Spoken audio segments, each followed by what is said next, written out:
Եպիսկոպոսները ժողով են անում Մայրաթոռում Փաշինյանի կազմակերպած պատարակների ժամանակ քահանաները զեղչում են Վեհափարի անունը, ինչու են դա հանդուրժում որոշ թեմերի առաջնորդներ, Վայոց ձորի թեմի առաջնորդը հրաժարվում է պատասխանել լրագրողներին, փոխարենը գովասանք է շռայլում։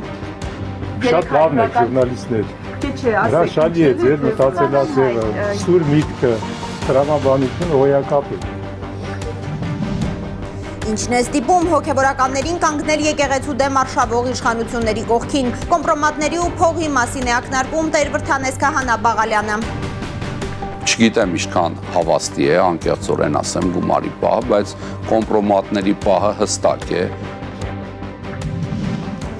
Ժողովրդավարության բաստիոնից ժուչոկապետություն մեկ քայլ է եւ այդ մեկ քայլը արված են համարում Փաշինյանին դիմախոսները։ Այս տարվա միայն առաջին կիսամյակում գաղտնալսումներ անելու 600 միջնորդություն է ներկայացվել դատարան, 60%-ը բավարարվել է։ Մենք սա համարում ենք ժուչոկապետություն։ Եվ Գյումրիի ընդդիմադիր քաղաքապետը որդուն դատից դատ է տեսնում Վարդան Ղուկասյանի հերթական դատական նիստը։ Անպայման է, դեպից ստիգ,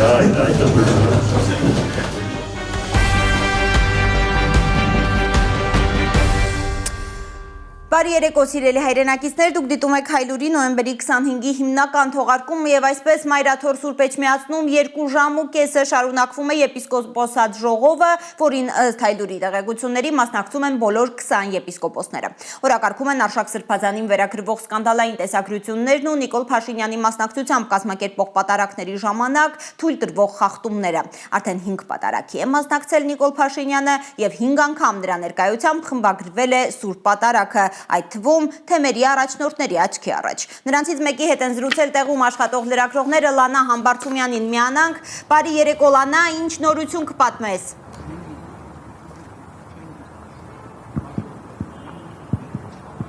Բարի երեկո Լարա, բարի երեկո սիրելի հեռուստադիտողներ, ավելի քան 2 ժամ է Մայրաթոռում սկսվել է եպիսկոպոսատ ժողովը։ Հայ առաքելական եկեղեցու բոլոր թեմերի առաջնորդները մասնակցում են ժողովին։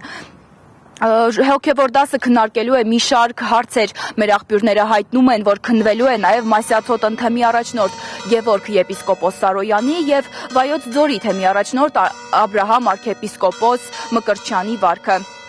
Այս երկու բարձրաստիճան հոգևորականների ներկայությամբ էին Արարատի Սուրբ Հակոբ եկեղեցում եւ Խաչի գյուղի եկեղեցում քահանաները Կիրակնորյա պատարակի ժամանակ զեղչել Վեհափար Հայրապետի անունը։ Հիշեցնեմ մեր հեռուստադիտողներին, որ այդ երկու պատարակներին ներկա էր Հայաստանի վարչապետը։ Մինչև ժողովի սկսվելը մեզ հաջողվեց խոսել Աբրահամ Սրբազանի հետ։ Իհարկե, Վայոց ձորի թեմի առաջնորդը հիմնականում խուսափում էր պատասխանել հարցերին, բայց նա հաստատեց, որ ժողովի ժամանակ քննարկելու են Վեհափարի անունը զեղչած քահանաների հարցը։ Առաջարկում եմ լսել Սրբազանի հետ զրույցից մեկ հատված։ Այդ ընթացքը շատ շուտով կներկայացվի նաև ժողովին։ Ժողովը որոշում կկայացնի, որից հետո դուք վստահաբար տեղյակ կլինեք, թե ինչ ընթացք է եւ ինչ լուծում եղավ, դա ժողովի խնդիրն է։ Ես չեմ կարող ձեզ ասել բան, որ չգիտեմ ժողովի անդրադարձը։ Իհարկե։ Սրբազան պատարագի հենց այդ հատվածում, կարծես թե դուք ասում եք այդ մի ասա։ Ես ոչինչ չեմ ասում այդ հատվածում, որտեղ պիտի հնչի Վեհափարի անունը։ Ես այդպիսի բան պատարագին երբեք չեմ ասել։ Քահանային այդ մի ասա։ Ես եթե անկեղծ այն եզակի 47-րդ րոպեն է։ Այո։ Քննչականից ենք։ Այն եզակի պատարակներից է, որ ես ընդհանրապես ամբողջ պատարակին հաղորդում եմ մեր երկրի եւ մեր ժողովրդի համար։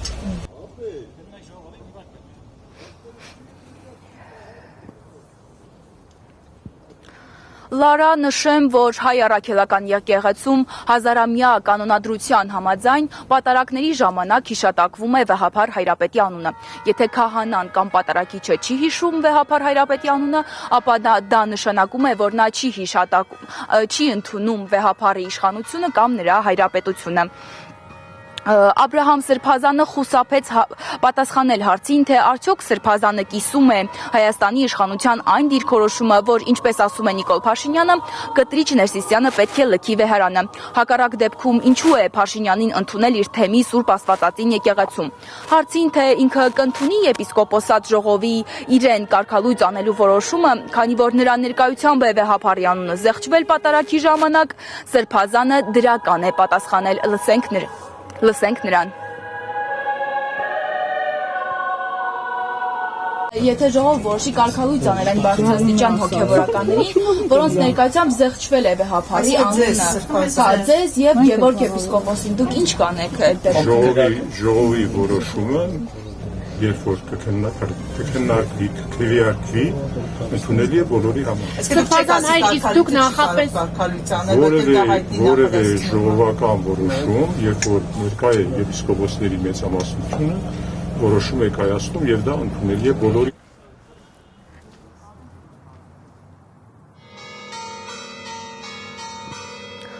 Լարա, նշեմ, որ մոտ կես ժամ առաջ Վանորեից տեսուչ Արտակ եպիսկոպոս Տիգրանյանն է դուրս եկել եպիսկոպոսատ ժողովից, որից հետո եւս մի Սրբազան է դուրս եկել ժողովից։ Նրանք երկուսն էլ հրաժարվել են պատասխանել մեր հարցերին։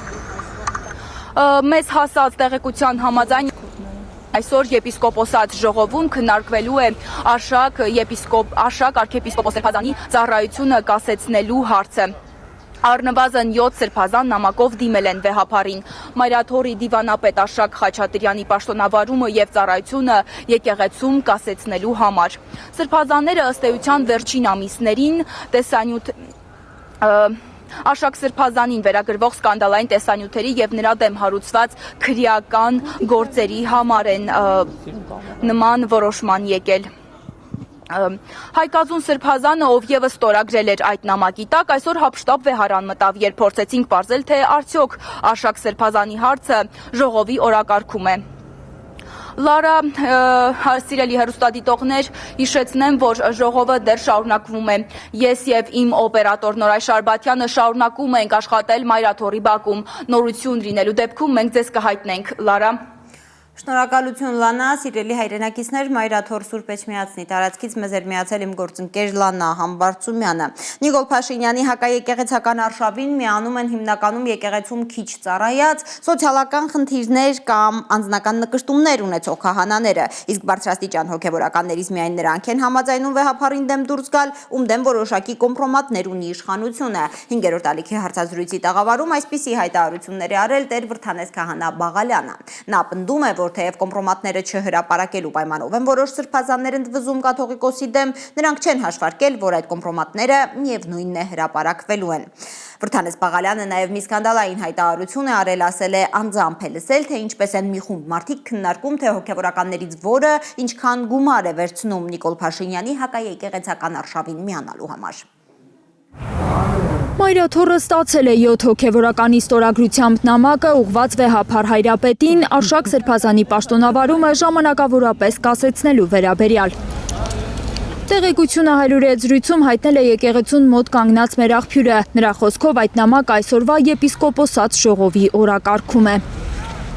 Նամակի տակ ստորագրածները եպիսկոպոսներ ու արքեպիսկոպոսներ են, նրանցից Բալթյան երկրների թեմի առաջնորդ Տեր Վազգեն արքեպիսկոպոս Միրզախանյանը այս կիրակի ներկա կլինի Փաշինյանի մասնակցությամբ մատուցվող պատարագին։ Ինչն է ստիպում հոգևորականներին կանգնել եկեղեցու դեմ արշավող իշխանությունների կողքին։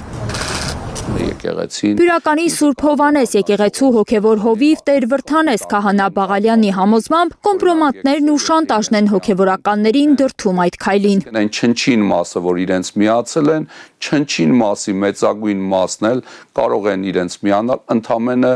կոմպրոմատների, շանտաժի կամ ինչ-որ բաների դիմաց։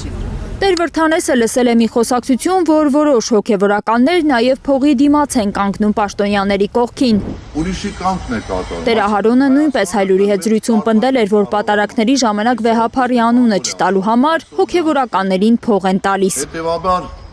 Սրճարանում նստած էինք, տենց զրուցում էինք ընկերներով եւ քաղաքացիական հագուստով էի եւ կողքի սեղանին նստած էին այդպես հավանաբար ուժային կառույցի ներկայացուցիչներ եւ իրենք այդպիսի թեմայի շուրջ էին խոսում եւ մոտավորապես այդպիսի ակնարկներով, որ այսինչն էլ այսքան նյութական բաները կարևորեց, քան իր կոչումը, իր դիրքը։ Օրեր առաջ համացանցում տարածվեց Մասյացոտ ընթեմի առաջնորդ Գևորգ եպիսկոպոս Սարոյանի տարիներ առաջ տեղի ունեցած հեռախոսազրույցներից մեկը մի քահանայի հետ։ Լրագրող Վահե Մակարյանի պնդմամբ այդ քահանայի կնոջ հետ կապ է ունեցել կուսակրոն հոգևորական Գևորգ Սրբազանը։ Արդյոք որքանով է։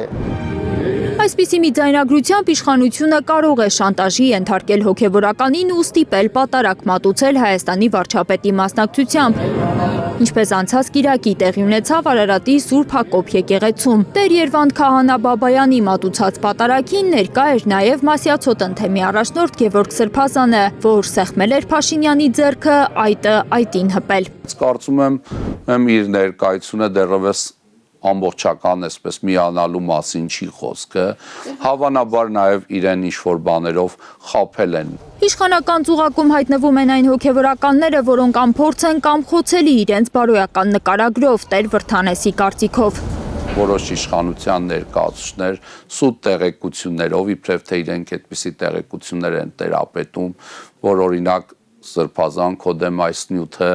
մայրաթորից կամ ինչ մյուս հոգևորականի կողմից է պատվիրված եղել, փորձեն նաև խաբեությամբ մարդկանց կարող են գցել իրենց ցանցը։ ԿՊԱ-ական պաշտոնյաները ոգևորված հոգևոր դասում իրենց որսից կաթողիկոսին փոխարինողներ են փնտրում, ըստ մամուլի տեղեկությունների եկեղեցու դեմ սկսված արշավին միացածներին խոստանում են կաթողիկոսի աթոռը։ Ժողովուրդ օրաթերթի աղբյուրների խոսքով հատուկ հանձնարարական է տրված իշխանության հակաեկեղեցական արշավին միացած հոգևորականներին փունդ հասունացնել կաթողիկոսի դեմ, հոգևորականների ներքին քննարկումների ժամանակ խոսելով կաթողիկոսի շրջապատի մարդկանց մասին, թե նրանց պատճառով է սկսվել եկեղեցու դեմ արշավը։ Ամենայն հայոց կաթողիկոսը նախ հրաժարական չի տալու, ինքը հրաժարական տալու կարիք չունի, Բեհափար Հայրապետը շատ լավ է ղեկավարում մեր եկեղեցին։ Տեր Վրթանեսը վստահ է հակաեկեղեցական արշավը ղեկավարող մարդիկ իրենց շանտաժով միացած հոգևորականների դեմ կոմպրոմատները վաղ թե ուշ հրապարակելու են։ Հակաեկեղեցական ուժերը այդ կոմպրոմատները որ ունեն որոշ եկեղեցականների դեմ, որոնցով իրենց վախեցնում են, եկեղեցու դեմ դուրս գալուց հետո կարճ ժամանակ անց իրենք էլի հրապարակելու են իրենց դեմ։ Այս ծուղակից դուրս պրծնելու միակ ճանապարհը ապաշխարությունն է Տեր Վրթանեսի համոզմամբ։ Եկեղեցու դռները բաց են իր մոլորյալ զավակների առաջ։ Լիլիթ Սարգսյան, Անի Ղանդիլյան, Հայլուր։ Ժողովրդավարության բաստիոնից ժուչոկապետություն մեկ քայլ է եւ այդ քայլը արված են համարում Փաշինյանին դիմախոսները։ Այս տարվա միայն առաջին կիսամյակում գաղտնալսումներ անելու 600 միջնորդություն է ներկայացվել դատարան, 60%-ը բավարարվել է։ Civilnet-ի հրապարակած այս թվերը իրականում կարող են շատ ավելի մեծ լինել, իրավապաշտպաններն են ահազանգում, հաճախ գաղտնալսումներն արվում են առանց դատարանի որոշման կամ որևէ օրինական հիմքի։ Ժողովրդավարության բաստիոն Հայաստանը վերածվում է ժուչոկապետության, կարծում է խորհրդարանի Հայաստան խմբակցության падգամավոր Գառնիկ Դանելյանը։ Մենք սա համարում ենք ժուչոկապետություն կոնկրետ իշխանությունների կողմից ուղղորդված եւ կրկնում եմ եւ դրա մասին փաստում են նաեւ վիճակագրական տվյալները։ Որ գաղտնալսման թույլտվությունների թիվն աճում է, փաստում է նաև Civilnet-ի լրագրողական հետաքննությունը։ Այս տարվա միայն առաջին կիսամյակում գաղտնալսումներ անելու 600 միջնորդություն է ներկայացվել դատարաններ։ Ճնշող մեծամասնությունը վերաբերել է հեռախոսային գաղտնալսումներին, դրանց 60%-ը դատարանները բավարարել են։ Այն մյուս գործով ինչ-որ նորություն կա։ Իրավապաշտպանները կարծում են, որ գաղտնալսումների քանակի աճը պայմանավորված է ոչ թե հանցավորության դեմ արդյունավետ պայքարելու ցանկությամբ, այլ իշխանության ընդդիմադիր հայացքներ ունեցող անձանց վերահսկելու նպատակով, գրում է լրատվամիջոցը, հավելելով, որ իրական պատկերն ավելի մտահոգիչ է։ Հաճախ գաղտնալսումներ իրականացվում են նաև առանց դատարանի որոշման կամ օրինական հիմքերի։ Նպատակը մեկն է՝ պայքար մեկ բանի համար, իրենց իշխանությունը պահելու համար եւ քաղաքական օպոնենտների վրա քրեական գործեր կարելու համար։ Դանիելյանը սկանդալային տեղեկություններ է հայտնում նաև, օդում կախված լուրեր կան, որ Փաշինյան անգամ պետական ապարատին չի վստահում։ Մեծ քանակությամբ գաղտնալսող սարքեր են տեղադրվում պաշտոնյաներին նույնիսկ աշխատանքային գործիքներում, որպեսզի հետևեն նրանց շարժին։ Ըստ օդում կախված լուրերի նաև բավականին մեծ քանակությամբ այսպես կոչված գաղտնալսող սարքեր են բերել, որ կարող են գրիչի մեջ տեղադրել, չգիտեմ, մատիտի մեջ տեղադրել,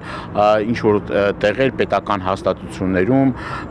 պետական աշխատողներին էլի տեսական ձայնալսումներ անել։ Գառնիկ Դանիելյանի տեղեկացմամբ Հայաստանում քաղբանտարկյալների թեմայով վաղը նախատեսված լսումներին փաստեր են ներկայացնելու։ Ու եթե գլխավոր դատախազ Աննա Վարդապետյանը աշխատանքային ծանրաբեռնվածության պատճառով որոշել է չմասնակցել լսումներին, դա ամենևին նրան եւ իրավապահ մյուս կառույցների պատասխանատուներին ապագայում չի ազատելու նրանց թույլ տված ապօրինությունների պատասխանատվությունից։ Իրենք որ պետք է անելու տարբեր լսումների ներկա են ելնում, որոնք որ ԿՊՆ հրավիրել։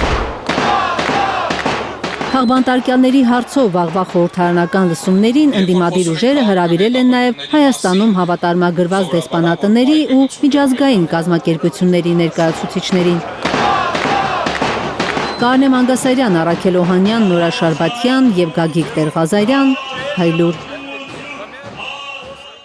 ԵԱՀԿ խորհրդարանական վեհաժողովի հարավային Կովկասի հարցերով հատուկ ներկայացուցիչ Լուիս Գրասայի հետ են այսօր խորհրդարանում հանդիպել Հայաստան խմբակցության պատգամավորները։ Խոսել ենք Հայաստանի ներքաղաքական վիճակի մասին, ներկայացրել մեր երկրում ժողովրդավարության, դատական համակարգի եւ ազատ խոսքին վերաբերող բազմաթիվ խախտումների ու քաղբանտարկյալների շինծու քրեական գործերի, ինչպես նաեւ Բաքվում պահվող գերիների եւ արցախահայության խնդիրների մասին Facebook-յան իր էջում գրել է պատգամավոր Լևոն Քոչարյանը։ Հակակոռուպցիոն դատարանում հետաձգվել է Գյումրիի կալանավորված քաղաքապետ Վարդան Ղուկասյանի պաշտոնավարման առաջին ժամկետներին վերաբերող գործի քննությունը։ 2021-ին նրան մեղադրանք է առաջադրվել չարաշահումներով պետական կամ համայնքային գույքեր օտարելու համար։ Այսօրվա նիստին շարունակվել է վկաների հարցաքննությունը։ Երկու վկա է պատասխանել դատարանի հարցերին։ Նրանցից մեկը, որ Գյումրիի համայնքապետարանի նախկին աշխատակից է, պնդել է, թե չի հիշում որևէ ապօրինություն, որ գործված կլիներ Ղուկասյանի պաշտոնավարման տարիներին։ Վարդան Ղուկասյանի փաստաբան Արամայիս Հայրապետյանի խոսքով մինչ այժմ հարցաքննված բոլոր վկաների խոսքում ընդհանրություն կա։ Վարդան Ղուկասյանը նվազագույն կապ է ունեցել այն արարքների հետ, որոնց համար մեղադրվում է։ Ինքը Ղուկասյանը սարքած գործ է անվանել մեղադրանքը, հայտարարել, որ չի պատրաստվում ազատություն ստանալու դիմաց գործարքի գնալ ԿՊԱ-ականների հետ։ Ես ինչ որ դա սարկած է, հասկանալի է Ղուկասյանը նմանատիպ բաներ չի արել, սա տեսակի կռիվ է, սպասի հատվում տեսակի կռիվ է։ Իշխանությունների հետ պայմանավորվեք եւ դա արժանա դեր ազատության Իմ արունը իմ կարտը ցույց չի տալիս նմանատիպ ապրելակերպ, երբ որ բացեք իմ կենսագրականը, օրը սպաբերից գրված է մաքուր ճիշտ հայրենասեր բայրադշտի տղա։ Վարդան Ղուկասյանը դատական հայց է ներկայացրել Հայաստանի Հանրապետության դեմ, մի հայց էլ ազգային ժողովի փոխնախագահ Ռուբեն Ռուբինյանի դեմ։ Ղուկասյանը Հայաստանի Հանրապետությունից պահանջում է 5 միլիոն դրամ որպես ոչ նյութական վնասի հատուցում։ Նա համոզված է, որ խախտվել է իր անմեղության կանխավարկածը։ Ազգային ժողովի փոխնախագահից նույնքան գումար է պահանջում Ղուկասյանը եւ զրպարտական տեղեկությունների հերքում։ Ռուբինյանը Ղուկասյանի ձերբակալման օրը Facebook-ում մի գրառում էր արել կաշառակերությունը Վարդան Ղուկասյանի սիրած գործ անվանելով։ Ինչպես գիտեք, հոկտեմբերի 20-ին ձերբակալված Վարդան Ղուկասյանին մեղադրանքեր առաջադրվել կաշառք պահանջելու համար։ Հակակոռուպցիոն կոմիտեն այդ օրը ձայնագրություններ է հրապարակել, որոնցում լսվում է Ղուկասյանի ձայնը, բայց խոսակցության բովանդակությունը պարզ չէ։ Վարդան Ղուկասյանին կալանավորելու միջնորդություն ներկայացրած քննիչները կալանքի անհրաժեշտությունը հիմնավորել են այդ ձայնագրություններով, սակայն դատարանում ըստ Ղուկասյանի փաստաբանների որևէ ձայնագրություն չի ներկայացվել։ Անցնենք առաջ, Նիկոլ Փաշինյանը իր նստավայրում այսօր ընդունել է հետ ժամանակավոր կառավարիչ Ռոմանոս Պետրոսյանին։ 43 րոպե տևած հանդիպման ժամանակ նրանք նոր մեղադրանքներ են ուղղել հետ նախկին կառավարիչներին։ Փաշինյանը մարդկանց վարկաբեկելու ինչ խոսք լավ մասնագետ է, բայց դրույթների մեջ չի խորանում, այսպես է արձագանքել Տաշիր ընկերությունների խմբի փոխնախագահ Նարեկ Կարապետյանը։ Նոր մեղադրանքներ են ներկայացնում Հայաստանի էլեկտրական ցանցեր ընկերության նախկին կառավարիչներին, երկրի վարչապետն ու հետ ժամանակավոր կառավարիչը։ Հետի անունով վարկ են վերցրել բանկերից եւ տոկոսով եւ առանց տոկոսի վարկը այդ նույն գումարը ըստ էության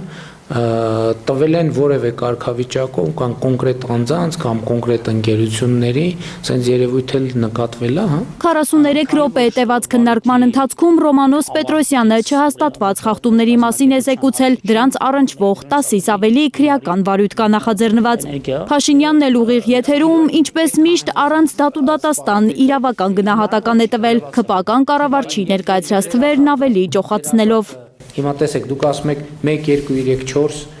հավելագրման դեպք է, չի արձանագրվել։ Եթե 1, 2, 3, 4-ը եղել է, 5, 6, 7, 8, 9, 10-ը եղել է, նշանակում է 20-ն էլ է եղել, 30-ն էլ է եղել, 40-ն էլ է եղել։ Պետրոսյանը նաև վստահեցրել է, թե հեծի 2018 թվականից 2024 թվականների տվյալների բազան ջնջվել է։ Այդպիսի ռազմավարական նշանակություն ունեցող համակարգի ռազմավարական նշանակության ինֆորմացիա մեկ էլ ջնջվում է պատահաբար։ Տվյալների բազայի ոչնչացման մասին նաև հանրային ծառայությունները կարգավորող հանձնաժողովի նախագահն էր հայտնել։ Վստահեցրել, հնարավոր չէ դրանք վերականգնել։ Մեսրոպ Մեսրոպյանի ղեկավարությամբ հանրային ծառայությունները կարգավորող հանձնաժողովը նոյեմբերի 17-ին հեծին զրկեց լիցենզիայից նաև այդ պատճառով։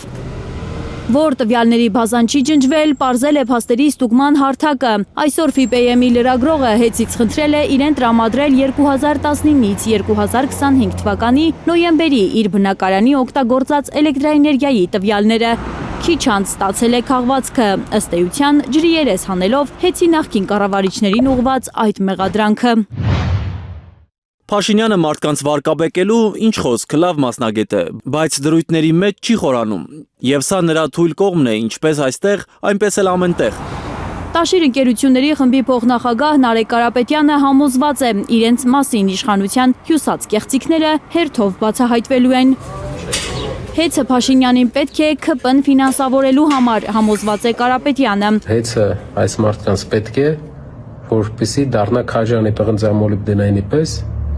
ՔՊ-ն ֆինանսավորող եւս մի կառույց։ Փաշինյանն այսօր ըստ էության խոստովանել է, որ պետությունը բավարար գումար չունի հեծը պետականացնելու համար։ Ինձ համար լավագույն ցանկալի տարբերակը առաջ տարի։ Ճիշտն ասած ես 20 Հա, բայց այդտեղ ֆինանսական հարց կա, որը բյուջետային ֆինանսական հարց է, որտեղ մենք ռազմավարական առումով այս հարցը կլուծենք, դուրս կգանք եւ առանց այս Դեռ օրեր առաջ էր հեծ նախկին տնօրեն Դավիթ Ղազինյանն զգուշացրել, որ պետությունը չի կարող գնել հեծը ու ակնարկել էր, որ թուրքերն են հետաքրքրված հեծով։ Ես ինֆորմացիա եմ ունեցել, որ հանձնաժողովի անդամները հոկտեմբերին եղել են ներկայացուցչական կազմ է եղել Թուրքիայում։ Եվ հիմա Փաշինյանն այսօր չի բացառել հեծի համար նոր ներդրող գտնելու տարբերակը 3 ամիս կբանակցեն հեծի սեփականատեր կալանավորված Սամվել Կարապետյանի հետ։ Եթե համաձայնության չգան, Հայաստանի էլեկտրական ցանցերը գերակաշահ ճանաչելու գործընթաց կսկսեն։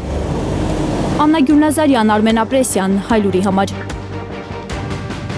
Սիրելի հայրենակիցներ, այժմ համառոտ այն մասին, թե ինչ ունենք թողարկման երկրորդ մասում։ Օնլայն զեղծարարությունից տուժած քաղաքացիները քննչական կոմիտե են հանցագործության մասին հաղորդում տարել, մարդկանց վնասը 400 հազարից 50 միլիոն դրամի մեջ է տատանվում օնլայն աշխարհի թունավոր սնկերը։ Եթե անտարով գնաք ու շատ սիրուն սունկ տեսնեք, ասենց շատ ուզեք ուտելու, հետո սոված լինեք։ Չեք ուտի, չէ՞։ Աննախադեպ ծախս Երևանը նոր տարվան պատրաստելու համար տոնական ձևավորումը այս տարի գրեթե 608 միլիոն դրամ կարժենա, անցած տարվա համեմատ մոտ 60 միլիոն դրամով ավելի։ Ամեն ինչ ունի իր տրամաբանական ողջամիտ սահմանները։ Սպասեք նաև միջազգային օրակարգի թոփ թեմաներին, ռուսները պաշտոնապես չեն ստացել Ուկրաինայում խաղաղության հասնելու Թրամփի ծրագիրը, բայց պատրաստ են քննարկման։ Տղաներ, դուք արդեն ունեցել եք ձեր հնարավորությունները, դուք չօգտվեցիք դրանցից, պարզապես վատնեցիք դրանք։ Եվ այսպես օնլայն զեղծարարությունից տուժած քաղաքացիները դատախազությունից հետո այսօր էլ քննչական կոմիտե են հանցագործության մասին հաղորդումներ, դիմում բողոքներ տարել։ Մեղադրում են իրավապահներին անգործության, զեղծարարների ձեռքը ժամանակին չբռնելու համար։ Մարդկանց վնասը 400 հազարից 50 միլիոն դրամի մեջ է տատանվում։ Մի նկարեք, ասում են օնլայն զեղծարարությունից շատ տուժածներ։ Չեն ուզում կադրում երևալ, նախ ամաչում են խաբված լինելու համար, հետո էլ վախենում ճանաչվելուց։ Արդեն սպառնում են շորթվողներին հենց շորթողները։ Հանցավորները կապվում են քաղաքացու հետ, սպառնում են, որ եթե այս կամ այն ինֆորմացիան կտաս պետական մարմիններին, մենք քո գլուխը կկտրենք։ Բայց ընդամենը որոշ ժամանակ առաջ այս մարդիկ համարում էին, որ իրենց ձեռք են մեկնում օնլայն այդ իբր բանկերը, ներդրումային ընկերությունները, կրիպտոարժույթ ու բաժնետոմս վաճառողները։ Նրանց առաջարկած գործարքներով կարող են գումար աշխատել, պարտքեր փակել, գույք գնել։ Ձեռքը մեկնեցին, հետո այդ նույն ձեռքով քաշեցին ու վարկ ու պարտքի անդունդը գցեցին, ասում են զեղծարարությունից տուժածները։ Եթե անտարով գնաք ու շատ սիրուն սունկ տեսնեք, ասենց շատ ուզեք ուտելու, հետո սոված լինեք։ Չեք ուտի, չէ՞, եթե չեք տարբերում սունկերը։ Հիմա պարկերացեք, որ դա սունկ է, եթե չեք կարողանում տարբերել, ու չգիտեք մարդ, ով մասնագետ է այդպես հարցերում, ու ձեզ չի կարող խորհուրդել, մի զբաղվեք։ Ըստ հանրային վերահսկողություն կազմակերպության վիճակագրության օնլայն զեղծարարությունից տուժած մարդկանց վնասը տատանվում է 400,000-ից 50 միլիոն դրամի սահմաններում։ Տուժածների այս պահին հայտնի թիվը 20,000-ն է։ Հիմա ինչ, քնենք ուխտի ականջում, թե քնենք էշի ականջում։ Օնլայն զեղծարարությունից տուժած քաղաքացիները դատախազությունից հետո այսօր էլ քննչական կոմիտեում են հանցագործության մասին հաղորդումներ ներկայացնում։ Մեղադրում իրավապահներին անգործության համար։ Դեպքեր կան, երբ քաղաքացին շորթվել է դիմել իրավապահներին, նրանք մատը մատին չեն տվել։ Զեղծարարները շարունակել են իրենց ծև գործը, շորթել են արդեն որպես վնասը փոխհատուցող ապահովագրական ընկերություն կամ իբրև օգնելու պատրաստ իրավապաշտպան ու փաստաբան։ Զեղծարարները շատ լավ հոգեբանական պատրաստված են ու գիտեն ոնց ազդել, ընդ որում տենց տարբեր կողմերից մարդկանց վախացնում են, հետո էլի հույս են տալի, հետո էլի վախացնում են, սենց սառը ցենզուրը, հետո տակ ցենզուր եւ այլն։ Եթե իրավապահները իրենց գործում չթերանային, բանը շորթողների, սառ ու տակ ցնցուղներին չեր հասնի, պնդում են շորթվածները։ Իրենց կորցրած գումարները պահանջում քննչական կոմիտեից։ Նախ պետք է վարույթ իրականացնող մարմինը բացահայտի հանցագործության կատարող անձանց։ Շիրազ Գրիգորյանի դեպքում երկար է պաշտոնի անունը։ Քննչական կոմիտեի հատկապես կարևոր գործերի քննության, գլխավոր վարչության, կիբերհանցագործությունների եւ բարձր տեխնոլոգիաների ոլորտում կատարված հանցագործությունների քննության վարչության պետ։ Կարճ ասելիքը ՔԿ-ի գործը շորթված փողը վերադարձնելը չէ, վերադարձնողին հայտնաբերելն է։ Վերադարձնողներին դեռ չեն հայտնաբերել եւ ուրեմն սպասեք։ Մենք պատրաստ չենք կույրաղիքներ պահելու, հակառակ դեպքում մենք պատրաստ չենք հարկեր վճարելու այն դեպքում, եթե մեր իրավունքները որևէ դեպքում չի վերականգնվում, թող բերեն ինձ մի դեպք, ովքեր ներդրումային խարդախությունների հետևանքով զոհ դարձած քաղաքացիների մեկ իրավունքը վերականգնել են։ Մեկ դեպք եմ ուզում, մեկ դեպք։ Կոնկրետ վիճակագրական տվյալներ ներկայումս չեմ կարող մատնանշել, բայց հաստատապես կարող եմ նշել, որ մի շարք քրեական վարույթներով բացահայտվել են հանցագործություն կատարած անձինք, վերջիններիս ներկայացվել է մեղադրանք։ Իսկ երբ են մեղադրանք ներկայացնելու այն քննիչներին, որոնք մի կողմից չեն բացահայտում օնլայն զեղծարարությունները, մյուս կողմից թև են տալիս զեղծարարներին իրենց հայտարարություններով։ Ոստիկանությունում քննչականում մեզ պատասխանեցին, խի դուք հույս ունեք, որ այդ գումարները հետ կտան, ոչ մի խումբ էլ չեն բռնի, ոչ մեկին էլ չեն ձերբակալի, ոչ էլ դուք ձեր գումարները հետ կստանաք։ Դուք կարող եք դիմում հասարակական քննչական կոմիտեի նախագահին, Անուն տվեք, այդ քննիչների պահվածքն էլ քննության կառնենք, ասում են քննչական կոմիտեում։ Հոգնել են մարդիկ ՔԿ-ի կքննեն կամ քննում ենք հայտարարությունների։ Ասում եմ հանցագործների Երևանում ինձ շտապ պետք է որ դուք այդ տվյալը ստուգեք ու բռնեք այդ հանցագործին։ Մի ամիս հետո անջում է հարցաքննության։ Օնլայն խարդախությունից տուժածները հանցագործությունների մասին նոր հաղորդումներ ներկայացնելով, այդ հաղորդումների քննության ընթացքի մասին դիմում բողոքներ մուտքագրելով, բողոքի ակցիաներ անելով, շարունակելու են նաև քննչական կոմիտեից պահանջել։ Տվեք մեզնից շորթված փողերը կամ հայտնաբերեք նրանց, ովքեր պետք է հետ տան այդ փողերը։ Այրպիս Քեսյան, Հայկ Ավանեսյան, Արաքել Օհանյան, Միլենա Պողոսյան, Էլեն Յահինյան, Հայլուր։ Մայրաքաղաքային բյուջեից աննախադեպ ծախս է անում քաղաքային իշխանությունը Երևանը նոր տարվան պատրաստելու համար։ Տոնական ձևավորումը այս տարի գրեթե 608 միլիոն դրամ կարժենա, անցած տարվա համեմատ մոտ 60 միլիոն դրամով ավելի։ Թվեր, որոնց առաջ խամրում է ճոխ զարդարանքի փայլը։ Էդգար Ղուշյանի ռեպորտաժում։ Ամանորն այս տարի էլ թանկ է նստելու երևանցիների վրա։ 1.5 միլիոն դոլար կամ 607 միլիոն 645 հազար դրամ է ծախսվելու մայրաքաղաքի տոնական զարդարանքի համար։ Հեղափոխական իշխանության օրոք 2018-ին 70 միլիոն դրամով գնված տոնածառի համար նոր ճյուղեր են գնելու։ 57 միլիոն 645 հազար դրամ են հանել քաղաքային բյուջեից նոր ճյուղերի ու լույսերի, ինչպես նաև Երևանի մյուս վարչական շրջանների տոնածառերի լույսեր ու գագաթներ գնելու համար։ Անշուշտ տոնական օրերին պետք է քաղաքը ունենա տոնական զարդարանք եւ հարդարանք, այդտեղ քննարկելու բան չկա, բայց ամեն ինչ ունի իր տրամաբանական ողջամիտ սահմանները։ Այդ տրամաբանությամբ կարելի է ոչ թե 607 միլիոն ծախսել, այլ 6 միլիարդ 700 միլիոն էլ որ ծախսենք, հա, էլի այլ ավելի ճոխ եւ հետաքրքիր կլինի։ Նախորդ տարվա համեմատ մոտ 60 միլիոն դրամ ավելի է Երևանի տոնական ծախսը։ 2024-ին մայրաքաղաքի զարդարանքը 549 միլիոն դրամ էր արժեցել։ Որտեւ ամեն ուղղությամբ Ավականու ընդդիմադիր խմբակցության ղեկավարի խոսքով թանկացած հարկերով ու տուրքերով է այս շռայլությունն արվում։ 2025-ին մայրաքաղաքի բյուջեն նախորդ տարվա համեմատ 34.5 միլիարդ դրամով ավելի է, ու դա գույքահարկի, կարմիր գծերում կայանելու վճարի ու այլ տուրքերի թանկացման շնորհիվ է։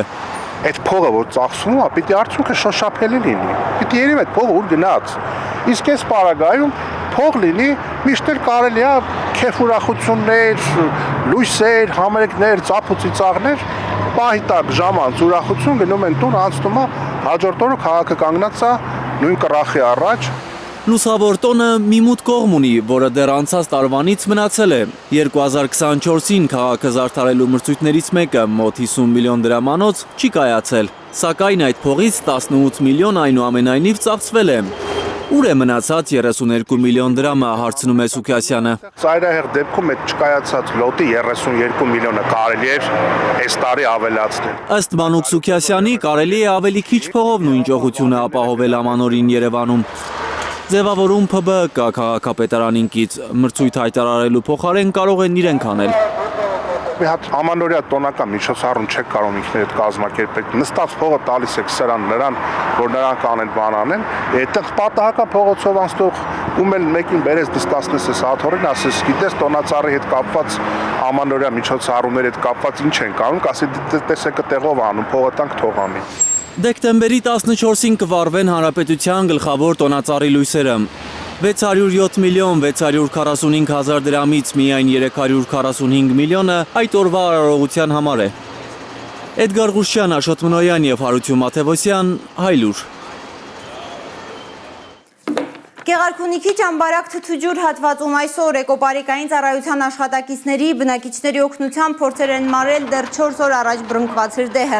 Էկոպարիկային ծառայության ճամբարակի տեղամասի աշխատակիցը Հայլուրին պատմել է, որ հատկապես վտանգավոր են ծառերի բռնկված կոճղերը, դրանք ամեն րոպե կարող են բոցավառվել։ Նոյեմբերի 21-ին էր բռնկվել հրդեհը, ներքին գործերի նախարարությունը հայտնում է, որ օջախներից 2-ն են մարել հրշեջները։ Մյուս օջախներում 1830 փրկարարներ են շարունակում աշխատել, 10 ոստիկանի, 103 էկոպարեկի հետ, 17 հիմնական և 143 օժանդակ տեխնիկայով։ Պաշտպանության նախարարության ուղղաթիռը արդեն 70 թռիչք է արել։ Բնակիչները մեր թղթակցին պատմել են, որ հրդեհի օջախները հաճախ գիշերային ժամերին են ակտիվանում։ 2 օր առաջ ես առավոտ էլ զարթնել եմ շուտ, որ տան դուռը բացել եմ, իմ տունը այս բլուրի այս կողմն է, 500 մետր վերև։ Ուրեմն ոնց որ մառախուղ ելներ, ամբողջ ձորով փաստորեն ծուխն էր լցված։ Պատկերացրեք, որ ես այս բլուրը մեր թաղին, այսպես ասած, պահում էր ծուխը շրջանցում էր, հասնում էր դեպի Մուրղուզի կողմը, այդ 2 օր առաջ էր, շատ անտանելի բան էր, դե վտանգը շնչառության համար երևի։ Ես պատկերացրեք, որ տեսա այդ մառախ ծուխը ու հոտը, ես դուր լուսամուտ սաղ փակեցի, որպեսզի ներս չլցվի։ Հրդեհը գյուղից մոտիկ է, թե չէ հեռու, արդեն մտնում է, ես իջնում կամաց ներքև իջնում։ Բայց հնարավոր է դեպի գյուղ իջնի, հրդեհը այդ ուղղությամբ։ Չէ, դե պահում են, պահում են։ Հա, իսկ գյուղի տղերքն էլ են ներգրաված աշխատում։ Առանց տղեկ ոնց կլինի։ Այսինքն իրանք էլ են մի հատ կներկայացնեք փրկարներն օգնում են ինչ աշխատանք։ Օգնում են ամեն ինչով են։ Ամոք իրանց սեփական ավտոներով, լիսներով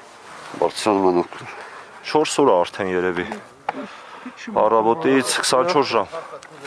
Բայց հիմա այստեղ շարունակությունը որտեղ է։ Հրդեհը բաց, ասինքն այստեղ արդեն համարյա Այստեղ մարված է այն կոճղերի մասն է, որ ինքը որ բռնկվում է, մի քիչ դժվար է հանգչում, էլի։ Բացի մեզնից դե տեսնում եք բոլոր ծառայությունները մեզ օգնում են, նաև համագյուղացիներն են օգնում, որը որ շատ կարևոր է, էլի։ Գնանք, միանանք տղեկին, կատարենք մեր աշխատանքը։ Համփորձանք։ Անցնենք առաջ, որքանով է արդար, որ հունվարից ուժի մեջ մտնող զինծառայության ժամկետը 1.5 տարի դարձնելու որոշումը չի վերաբերում նաև այս պահին ծառայողներին։ Արդյոք զինված ուժերը կարող է այդ որոշումը տարածել բոլորի վրա, հարցնում է քաղաքացին հաղորդաշարի ժամանակ։ Պաշտպանության նախարարը պատասխանելով 3 քաղաքացիների նույն հարցին ասել է, որ դա իհարկե ցանկալի կլիներ զինծառայողների ընտանիքների համար, բայց զինված ուժերը դա չի կարող թույլ տալ։ Հավասարության սկզբունքը հաշվի առնելով մենք որոշումը տեղափոխեցինք հունվար եւ դեռևս չզորակոչված բոլոր երիտասարդների վրա այն տարածվելու է, այսինքն սրանով նույնպես հավասարության սկզբունքը պահպանվում է, այն արդյոք լավ կլիներ, որ դա տարածվեր նաեւ գործող զինծառայության մեջ գտնվող երիտասարդների վրա։ Իհարկե կարող է դա հաճելի լինել նրանց ընտանիքի անդամների համար ու նրանց համար, բայց միևնույն ժամանակ մենք պիտի այս հարցին նայենք այլ դիտանկյունից նույնպես, այն է դրա հնարավորություն, այսինքն արդյոք զինված ուժերը, պաշտպանության նախարարությունը կարող է իրեն թույլ տալ տարածել բոլորի վրա։ Մենք այս բարեփոխումը անում ենք գլխավոր շտաբի կողմից տրվող համաձայնության կամ հաշվարկների հիման վրա եւ եկել ենք այն եզրակացության, որ դա հնարավոր է իրագործել միայն 2026 թվականի հունվարից հետո։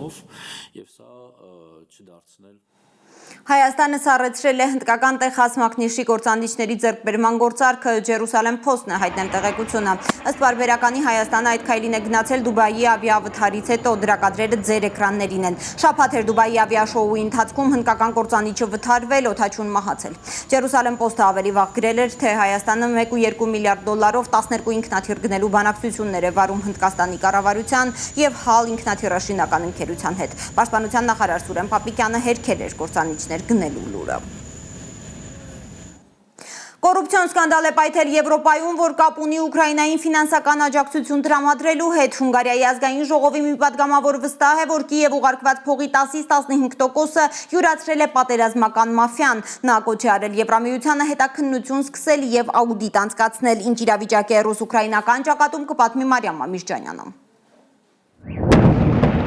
Վաղ առավոտյան ցնցվել է Ուկրաինայի մայրաքաղաքը ռուսական անօդաչու թռչող սարքերից։ Զանգվածային հարվածների հետևանքով առնվազն 6 մարդ է զոհվել, 13-ը վիրավորվել են։ Կիևի ռազմական վարչակազմի ղեկավարը հայտնում է, որ անօդաչու թռչող սարքերի եւ հրթիռների նոր ալիքից քաղաքի մի քանի թաղամասերում պայթյուններ են որոտացել, 2 բնակելի շենքերում հրդեհ է բռնկվել։ ՌԻԱ Նովոստին հայտնում է, որ ամբողջ երկրում է օդային հարձակման տագնապ հայտարարված եղել։ Կիևում արտակարգ իրավիճակների ծառայությանը հաջողվել է մարել հրդեհների մեծ մասը, վնասված շենքերից բնակիչներին տարհանել են։ Կրակից մոխրացած բարձրահարկերում փրկարարները զոհերի մարմիններն են որոնում։ Ուկրաինայի կառավարությունը զգուշացրել է մայրաքաղաքի բնակիչներին դեռ մնալ ապաստարաններում եւ հեռու լինել պատուհաններից, քանի որ շենքերի մոտակայքում կարող է չպայթյա զինամթերք լինել։ Կիևում էլեկտրամատակարարման եւ ջրամատակարարման ընդհատումներ են։ Զոհերի մասին է հայտնում նաեւ ռուսական կողմը։ Ուկրաինայի անօդաչու թռչող սարքերի հարձակման թիրախում գիշերը Կրասնոդարի եւ Ռոստովի մարզերն են եղել։ Ռոստովի մարզի 2 բնակավայրերում 3 մարդ է զոհվել, եւս 8-ը վիրավորվել են։ Մարզի երկնքում 16 անօդաչու թռչող սարք է հոցվել, հայտնում է Պաշտպանության նախարարությունը։ Կրասնոդարի մարզի նահանգապետի խոսքով ուկրաինական վերջին ռմբակոծությունը Կիևի ռեժիմի ամենաուժգին հարձակումներից մեկն է եղել։ Մարզում 6 վիրավոր կա։ Դաշնության ամբողջ տարածքում 249 ուկրաինական անօդաչու թռչող սարք է խոցվել, հայտնում է Պաշտպանության նախարարությունը։ Ռուս-ուկրաինական ճակատում իրավիճակը շարունակում է գերլարված մնալ, անգամ պատերազմն ավարտելու խոստումնալից բանակցությունների ֆոնին։ Մարիամ Ամիրջանյան, Հարություն Մաթևոսյան, Հայլուրի համար։ CBS News-ը հղումանելով ամերիկացի պաշտոնյայի սկանդալային տեղեկություն է հրապարակել, թե Ուկրաինան համաձայնել է Միացյալ Նահանգների կողմից առաջարկված խաղաղության համաձայնագրի պայմաններին։ Դրանք կապիտուլյացիոն են անվանում Զելենսկիի եվրոպացի գործընկերները։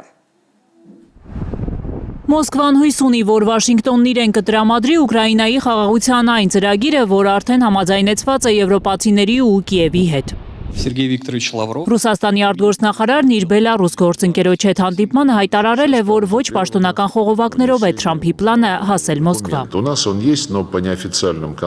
Մենք այն ունենք, բայց ոչ պաշտոնական խողովակներով, այն պաշտոնապես մեզ չի փոխանցվել։ Պատրաստ ենք քննարկել կոնկրետ ձևակերպումներ, որովհետև մի շարք հարցեր կան, որոնք պարզաբանման կարիք ունեն։ Ամերիկյան ու բրիտանական լրատվամիջոցները հղումանելով իրենց աղբյուրներին հայտնում են, որ ԱՄՆ բանակի քարտուղար Դեն Դրիսկոլն է ամերիկյան նոր պլանը քննարկել ռուս պաշտոնյաների հետ 3 Աբու Դաբիում։ Պուտինի խոսնակ Դմիտրի Պեսկովը հրաժարվել է մեկնաբանել արևմտյան լրատվամիջոցների տարածած այս տեղեկությունը։ Ժամանակը կգա, մենք կապ կհաստատենք նաև ամերիկացիների հետ եւ պաշտոնական տեղեկություն կստանանք։ Այս առումով մենք դեռևս նոր տեղեկատվություն չունենք։ Անցյալ շաբաթ էր Թրամփի վարչակազմը հայտնել, որ Ուկրաինայում խաղաղություն հաստատելու 28 կետ է մշակվել։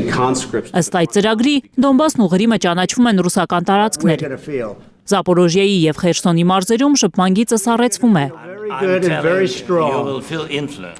Ուկրաինան պարտավորվում է կրճատել զինված ուժերի անձնակազմի թիվն ու մոռանալ ՆԱՏՕ-ի մասին։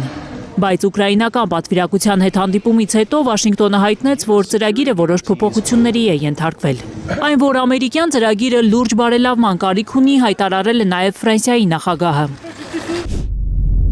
Մենք խաղաղություն ենք ուզում, բայց ոչ այնպիսի խաղաղություն, որն իրականում կապիտուլյացիա է։ Բանակցությունների սեղանին դրված ծրագիրն այն է, ինչն ընդունելի է ռուսների համար, բայց արդյոք դա ընդունելի է ուկրաինացիների ու եվրոպացիների համար։ Ոչ։ Եվրոպան կորցրել է ուկրաինական ճգնաժամը լուծելու հնարավորությունը, չնայած ուներ դրա բոլոր նախադրյալները, նկատել է Լավրովը։ Հիմա Եվրոպան ասում է՝ մի համարձակվեք առանց մեզ ոչինչ անել։ Տղաներ, դուք արդեն ունեցել եք ձեր հնարավորությունները, դուք չօգտվեցիք դրանցից, պարզապես վատնեցիք դրանք։